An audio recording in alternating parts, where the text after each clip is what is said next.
аслов вазири хориҷии тоҷикистон бо даъвати ҳамкори русаш Сергей Лавров ба Москав сафар мекунад.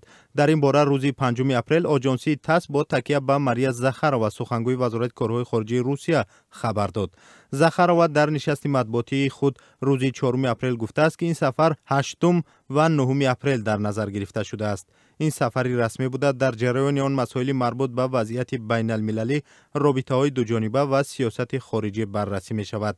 Захарова инчунин гуфт, ки вазирон дар бораи ҷараёни иҷрои созишҳои дар ҳамоиши Тоҷикистону Русия феврали соли 2017 ҳосил шуда ҳам суҳбат хоҳанд кард. дар ин нишаст инчунин суҳбат аз амнияти минтақавӣ ва вазъи Афғонистон меравад. Дар ҷараёни ин сафар имзои барномаи ҳамкориҳои вазоратҳои хориҷии ду кишвар барои соли 2018 дар назар аст. мақомоти тоҷик ҳанӯз ин хабарро шарҳ надодаанд. русия рӯзи 5 апрел гуфт, ки Тоҷикистон дар миёни 13 давлате буд, ки аз созмони манъи истифодаи силоҳи кимиёӣ хост Русия ба таҳқиқи қазияи заҳролудшавии ҷосуси дугона Сергей Скрипал ҳамроҳ шавад.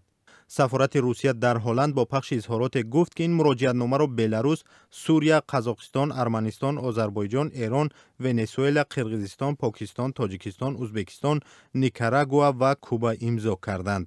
рӯзи 5 апрел Русия гуфт, ки ин қазияро ба баррасии Шӯрои амнияти Созмони Милали Муттаҳид ҳавола мекунад ва ба таҳқиқи байналмилалии ин қазия пофишорӣ хоҳад кард. бритониё дар заҳролудшавии Скрипал ва духтараш дар хоки ин кишвар Русияро гунаҳкор кард ва дар посух кишварҳои ғарбӣ беш аз 150 дипломати русро аз хокашон берун карданд. Русия гуфт, ки посухи ҳамсон медиҳад.